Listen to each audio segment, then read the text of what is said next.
नमस्कार. भाजपच्या गड असणाऱ्या सोलापूर महाविकास आघाडीने लोकसभेच्या निकालात सुरुंग लावला.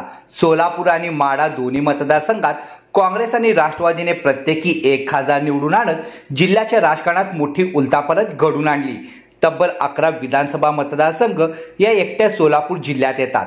राष्ट्रवादी आणि भाजप याची समसमान ताकद असणाऱ्या सोलापूर विधानसभेला चित्र नेमकं कसं असेल? शहाजी बापू पाटील, राम सातपुते, समाधान आवताडे यासारख्या आमदारांची आमदारकी इथून पुन्हा टिकेल का? जिल्ह्यातील 5 विधानसभा मतदारसंघातून आमदार म्हणून निवडून येण्याचे कोणाचे जास्त चान्सेस आहेत?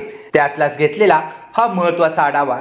पाहुयात काय आहे सविस्तर बातमी. यातला पहिला मतदारसंघ येतो करमाळ्याचा. करमाळ्याचे विद्यमान आमदार आहेत संजय मामा शिंदे. राष्ट्रवादी अजित पवार गटात असलेल्या संजय मामांनी 2019 ची निवडणूक मात्र अपक्ष लढवली होती. याचं मुख्य कारण होतं ते म्हणजे इच्छुकांची भाऊगर्दी आणि लोकसभेला झालेला पराभव. 2019चा विचार करता करमाळ्यात आमदारकीसाठी मोठी उलथापालथ पाहाव्यास मिळाली. राष्ट्रवादीत असणाऱ्या रश्मी बागल यांनी शिवधनुष्य हातात बांधत शिवसेनेकडून उमेदवारी मिळवली, तर राष्ट्रवादीकडून संजय पाटील यांच्या नावावर तिकीट वाटण्याच्या चर्चेचं मोहर उमटवलं.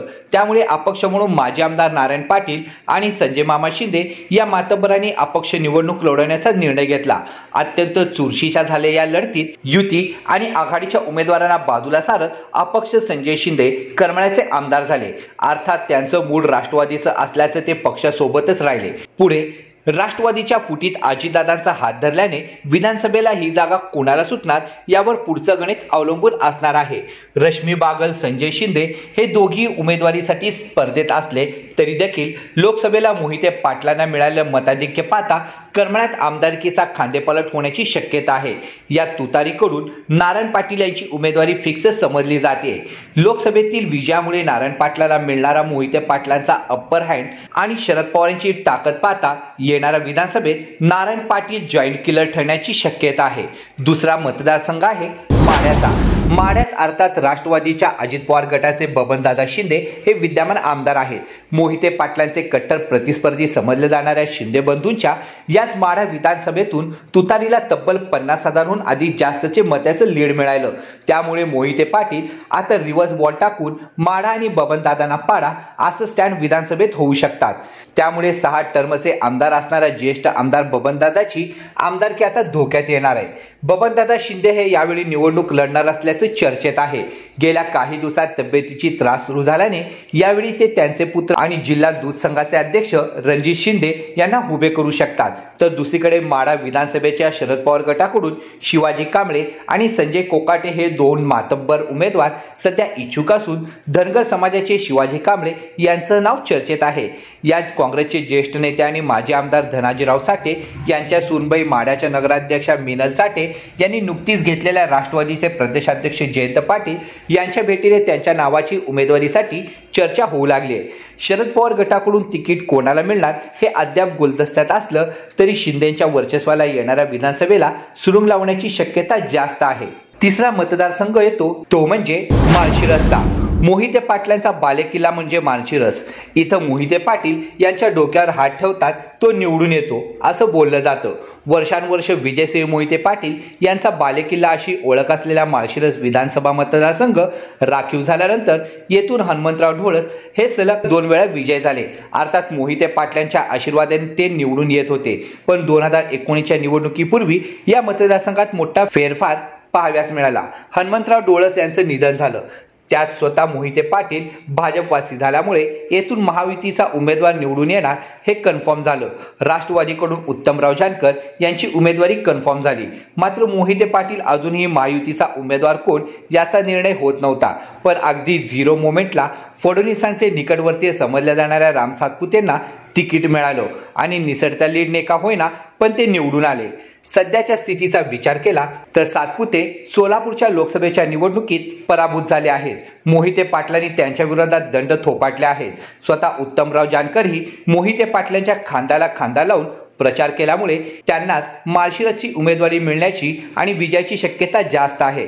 प्रश्न उरतो, राम सातपुते लोकसभेच्या पराभवानंतर विधानसभेला उतरण्याची हिंमत दाखवणार का? चौथा मतदारसंघ आहे तो सांगोल्याचा. काय झाडी, काय डोंगर, काय हॉटेल. फेम शहाजी बापू पाटील सांगोल्याचे आमदार. पण तेही योगायोगाने बनलेल्या दुसऱ्या टर्मचे, कारण शेतकरी कामगार पक्षाचे गणपतराव देशमुख यांचा हा अभेद बालेकिल्ला राहिला. 60 वर्ष एकच पक्ष, एकच झेंडा आणि एकच उमेदवार अशी ओळख असलेल्या सांगोला विधानसभा मतदारसंघानं 2019 मध्ये नवा इतिहास रचला.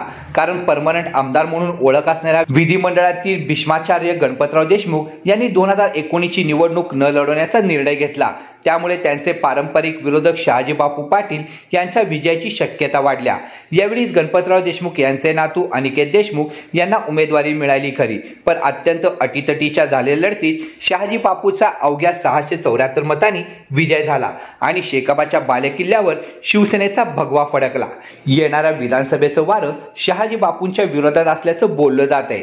शिवसेनेतील बंड, महाविकास आघाडीवर केलेले आरोप, विविध व्हायरल भाषण आणि मोहिते पाटलांना खासदारकीला शिंगावर घेतल्यानं शहाजी बापूंची क्रेज बरीच झाली.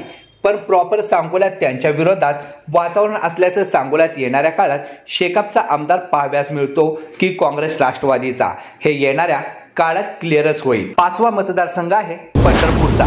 पंढरपुरात 2019च्या निवडणुकीत भाजपच्या सुधाकरराव परिचारक यांना धूळ चारत भारत भालके यांनी आमदारकीची हॅट्रिक साधली. 2009ला दस्तूरखुद विजयसिंह मोहिते पाटील यांना मात देणारे भालके जायंट किलर ठरत आमदार झाले आणि गटातटीच्या राजकारणाला भेदत त्यांनी सलग 3 टर्म आमदार होण्याचा बहुमान मिळवला. मात्र भारत भालके यांच्या निधनानंतर पंढरपुरात पोटनिवडणूक झाली. या निवडणुकीत राष्ट्रवादीने सहानुभूतीच्या फॅक्टरचा विचार करत भारत भालके यांचे सुपुत्र भगीरथ भालके यांना उमेदवारी देऊ केली, तर भाजपाने समाधान आवताडे यांना विधानसभेच्या रिंगणात उतरवलं. अत्यंत चुरशीच्या आणि प्रतिष्ठित मानलेल्या या पोटनिवडणुकीत मात्र समाधान आवताडे यांनी गुलाल उधळत पंढरपुरात कमळ फुलवलं. पण लोकसभा निवडणुकीत पंढरपुरातून प्रणिती शिंदे यांना मिळालेल्या तब्बल 45,000च्या लीडने आता समाधान आवताडे आणि भाजपाची धाकधूक चांगलीच वाढली आहे. महायुतीकडे आमदार समाधान आवताडे, माजी आमदार प्रशांत परिचारक, विठ्ठल कारखान्याचे अध्यक्ष अभिजित पाटील आणि महाविकास आघाडीकडून विठ्ठल कारखान्याचे माजी अध्यक्ष भगीरथ भालके हे विधानसभा निवडणुकीसाठी इच्छुक आहेत. त्यामुळे गडतट जोडून घेणं, दांडगा जनसंपर्क, मताची गोळाबेरीज करण्यात ज्याला यश येईल तो इथला आमदार, अशी सध्याची परिस्थिती आहे. बाकी लोकसभेला मिळालेल्या लीडमुळे प्रणिती यांना महाविकास आघाडीच्या उमेदवाराला बळ द्यावं लागणार आहे, एवढं मात्र निश्चित. या व्हिडिओबद्दल आपले काय मत आहे कमेंट करून नक्की कळवा. व्हिडिओ आवडला असेल तर जास्तीत जास्त लाईक करा, शेअर करा आणि अद्यापही आपण आपल्या न्यूज चॅनलला सबस्क्राईब केले नसेल तर लवकर सबस्क्राईब करा व शेजारच्या बेल आयकॉनला क्लिक करा. धन्यवाद.